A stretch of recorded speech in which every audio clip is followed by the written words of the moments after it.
పవన్ కళ్యాణ్ గారికి ballot number 4 గాజు glass గుర్తుకు ఓటు వేసి 1,00,000 ఓట్ల మెజారిటీతో గెలిపిద్దాం.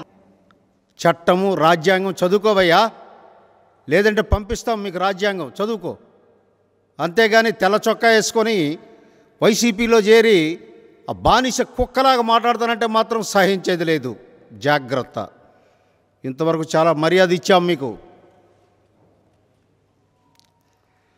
ఏంటి పిఠాపురంలో ఓడించకపోతే నా పేరు పద్మనాభ ముద్రగడ రెడ్డిగా మార్చుకుంటావా?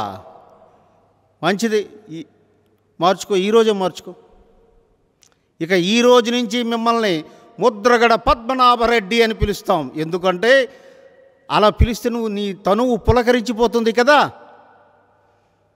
మీరు అనేక సందర్భాల్లో చెప్పారు, నేను కాపునాడు ఉద్యమాన్ని నడిపించడం వెనక ద్వారపరెడ్డి చంద్రశేఖర్ రెడ్డి నాకు ఆర్థిక సహాయం చేశాడని గొప్పగా చెప్పుకున్నారు.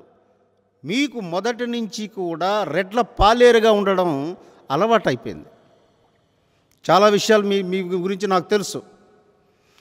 గతంలో ఈ ఉమ్మడి రాష్ట్రంలో మాజీ ఒక గవర్నర్గా ఉంటూ ఆమె కాంగ్రెస్ అధిష్టానానికి మీ పేరు సూచిస్తే తమరు చేసిన నిర్వాహకం ఏమిటండి? నా పేరు వద్దండి, వైఎస్ రాజశేఖర రెడ్డి గారు అయితే బాగుంటుంది అని స్వామి భక్తిని ప్రదర్శించిన వ్యక్తి ఓ ముద్రగడ. నీ గురించి తెలియంది కాదు. సో నువ్వు ఎప్పుడో మార్చుకోవాల్సింది పేరు ముద్రగడ పద్మనాభరెడ్డి. బాగుంది, పులకించు. పవన్ కళ్యాణ్ గారికి నీకు కంపారిజన్ ఏంటండి? ఆయన రెల్లి కులం ఎంత అవమానాలు పడుతుందో సమాజానికి అని వాళ్ళలో న్యూన్యతాభావాన్ని తగ్గించి వాళ్ళలో మోటివేషన్ తీసుకురావడానికి నేను రెల్లి కులాన్ని స్వీకరిస్తున్నాను అని ఒక సామాజిక దృక్పథంతో, ఒక సామాజిక స్పృహ బాధ్యతతో ఆయనంటే తమరేమంటున్నారండి?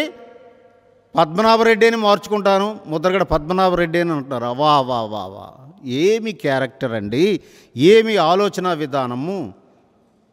నోరుంది కదా అని ఓట్లు అడిగితే తరిమేస్తారు. ఈ భాష తగ్గించుకోండి. మీరు పదాలతో అంటారు, మేము చేతలతో చూపించినా ఆశ్చర్యపోనక్కర్లేదు.